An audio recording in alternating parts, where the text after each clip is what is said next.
السلام عليكم ورحمة الله وبركاته. أهلا بكم في قناة جوجو تاروت. وهنقول النهاردة طاقة برج القوس بتاريخ 4 في الشهر الجديد. يلا بينا كده يا برج القوس نشوف طاقتك ايه النهاردة. بسم الله الرحمن الرحيم. بسم الله.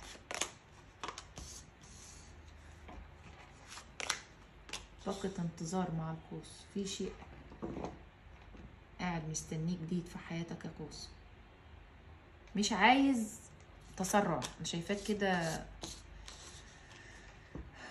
عامل ثبات في حاجة تخص بلوك هنا، مش عارفة ايه قصة القوس. هنا في حاجة تخص بلوك، انت منتظر تعديل يا قوس، مش منتظر شيء جديد من الشخص اللي في بالك ده. عندك طاقة انتظار بتحول من امور لامور، وشايفاك زي اللي انت كأنك انت اللي عملت بلوك، يا اما الشخص اللي عمل بلوك، يا اما انت ممكن مش شرط بلوك، اتقفلت، يا اما في حصل تغيير في علاقتك انت ما انتش عارف ايه اسبابه، في حاجة كده. يا اما الشخص اللي معاك ده على فكرة مش شرط يكون موجود اصلا، ممكن يكون كراش، ولسه العلاقة بينكم مش واخدة المساحة اللي اقدر اقول عليها ان في الوضوح الكامل. بس في ناس طاقة العلاقة بتاعتها فيها سموم هنا. في ناس هنا ممكن تكون حاسة ان العلاقة بقت تقيلة جدا الفترة الاخيرة، ويمكن صاحبها مشاكل وسوء فهم، او بقى انتوا الاتنين حاسين ان العلاقة يعني دمها تقيل. في حاجات كتير ما بينكم ممكن تكونوا اتكلمتوا فيها مع بعض وبتتعاد تاني، فانت حاسه ان القوس هنا بيقول لي انا مليت، انا كل شويه هقعد اصلح، ما هو فاهم هو بيعمل ايه كويس. شايفاك بتقول لي كده على طاقه الشريك، ودي طاقه سابقه. شايفه هنا القوس بيقول لي هو ايه اللي جاي. انا عندي طاقه ملل، انا بقيت حاسس ان حياتي كل يوم بقى شبه التاني، مفيش جديد. القوس بطبيعته شخصية مرحة حبوبة، بتحب الهزار والضحك، وبتحب الأجواء اللي فيها مرح كده وسعادة، فرفوش، ما بيلوش هو في الجو النكد ده. القوس مالوش في الجو ده خالص، ما بيحبش هو أجواء يقعد يفكر وإيه اللي جاي والكلام من ده. هو بيحب يا موجود يا مش موجود. الطريق الرمادي ده مع القوس مش متاح. يعني انا يا اما موجود في حياتك، يا اما انسحب ورايح دماغي خالص. انا ما بحبش انا اقعد كل شويه اقول هو بيفكر في ايه وايه، انا ماليش خالق. القوس هنا بيقول لي كده. القوس هنا قدامي بيقول لي عايز حريه، عايز اكون براحتي، وعايزه يفهم ان لازم يكون هو كمان تلقائي زي ما انا تلقائي. الشخص ده شايفك يا قوس بطريقه مختلفه شويه الفتره دي. القوس قدامي محتار في الشخص ده جدا من التصرفات اللي شافها منه اخر مرة، وبيقول يا ترى الحياة تجمعنا مع بعض تاني وهنكون مع بعض، ولا التصرفات اللي هو بيعملها دي العلاقة هتنقطع منها ومش هنكمل تاني. فانت شايفاك بتفكر في حاجات كتير. وكمان القوس هنا شايفاه بيبص على الشخص ده بطاقة اللي هو انا حاسس بغيرة في طاقتك يا قوس، غيرة في تفكير ان الشخص ده ممكن يكون بيخونك، او انت حاسس يا قوس ان في تلاعب بيتم من ورا ظهرك وانت عايز تكشفه، يا اما بالفعل كشفته، مش عارفه. بس في حاجه هنا مع القوس بتقولي انا اللي هازز اللي جوايا قوي او تعبني جوايا كده، ان انا مش حاسس ان انا الاقي الرؤيه الكامله في العلاقه. حاسس ان في دايما في حاجه متداريه عليا، وهو كمان بيزود عندي ده بغموضه ليا. فهو فعلا في حد في حياته ولا لأ؟ ممكن يكون حد فيكم متجوز يا قوس، لان انا شايفة، او ممكن انت ممكن تكون مرتبط بشخص يا قوس شوية عملي، يعني جدي شوية. يعني انت تحب المرح والسعادة وبتهتم بذاتك. الشخص اللي معاك ده شوية عملي، مش عارفة ليه، فبيبوظ اللحظة بينك وبينه، مش بيديك الحاجة اللي انت بتبقى بتدور عايزها في نفس التوقيت. هو شخص شوية بيفكر، شو ممكن يكون برجه ترابي على فكرة او حاجة، او برجه معرفش. يعني في حاجة في الشخص اللي معاك متغير عنك في الصفات. انت اوقات بتبقى جاهز جدا ان انت تدي ايجابي، هو يبقى عكسك والعكس.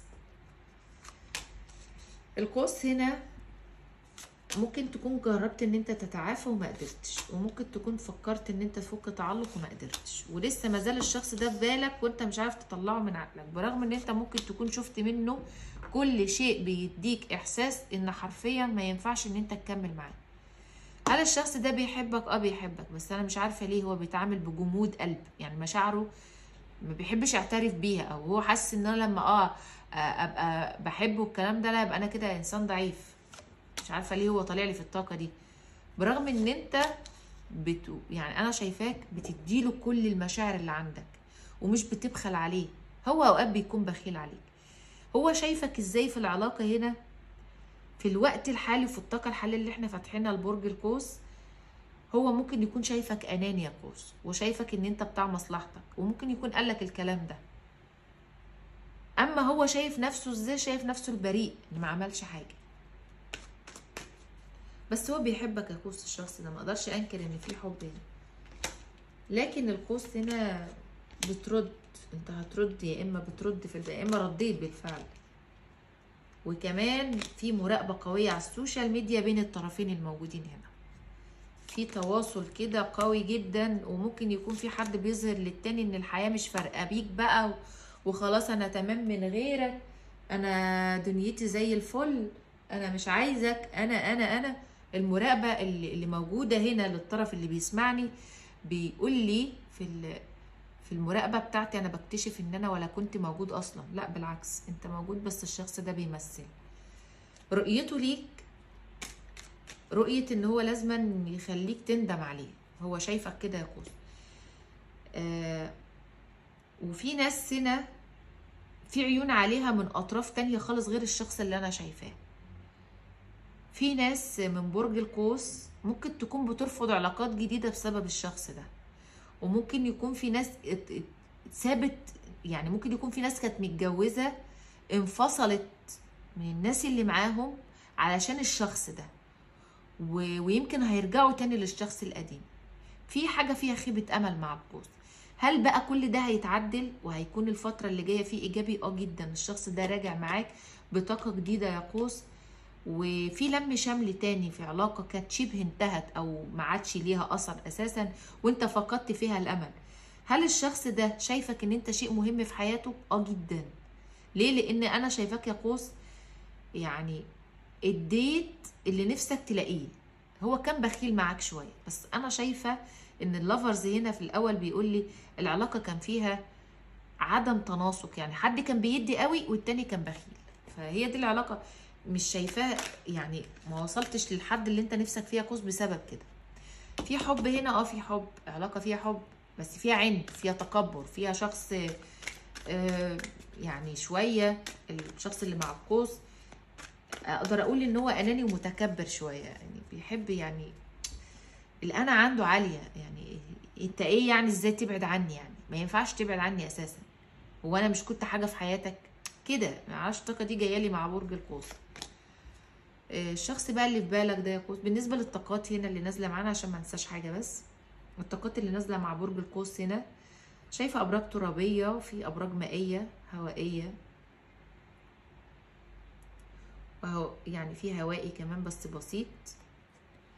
الشخص ده بقى ايه فكره من ناحيتك يا قوس؟ او هو عايز يوصل لك اي رسالة، او نسحب شوية رسائل كده من عقله اتجاهك، نشوف ايه بعض الافكار اللي في عقله ليك.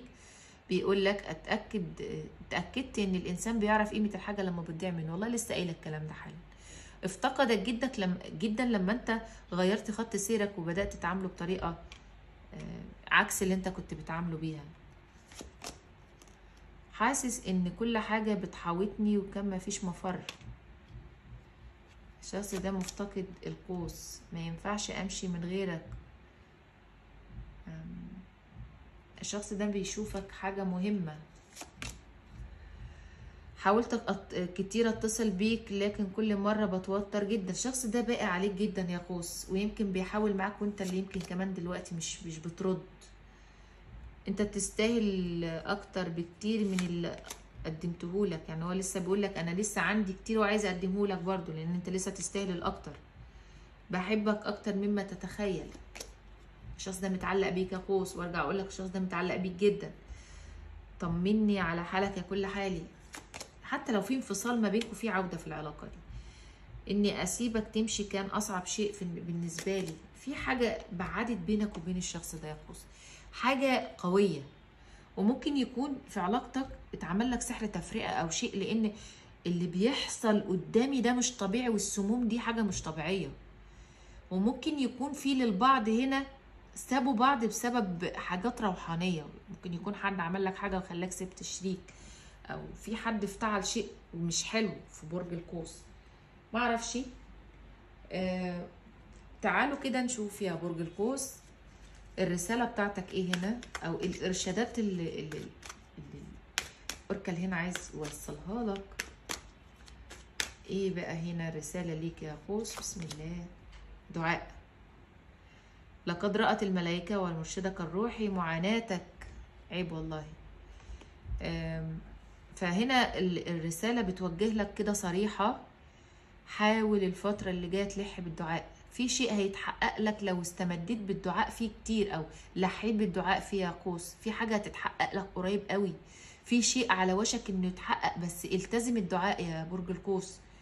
ما تملش. لو انت بتدعي بشيء او انت بتتمنى شيء، ما تملش. هيحصل. ابشر بده. ما تحاولش تمل من انك انت تكون بتلح في الدعاء. الالحاح بالدعاء بيغير القدر للعلم. طيب تعالوا كده يا برج القوس نشوف نصيحة الملائكة لعلاقتك العاطفية ايه. يلا كده نشوف الملائكة رأيها ايه في القصة بتاعتكوا دي. بسم الله. تاني الكارت ده طلع على فكرة لبرج الأسد. التعلق بشخص والارتباط الشديد بشخص يؤثر على حياتك العاطفية. انتوا الاتنين متعلقين ببعض جدا، بينكوا طاقة تعلق مش هتنتهي، والعلاقة دي هترجع تاني. فالطاقة النهاردة كده لبرج القوس بتقول لي عودة مرة أخرى للعلاقة السابقة. كنتم في قناة جوجو تاروت، نورتوني.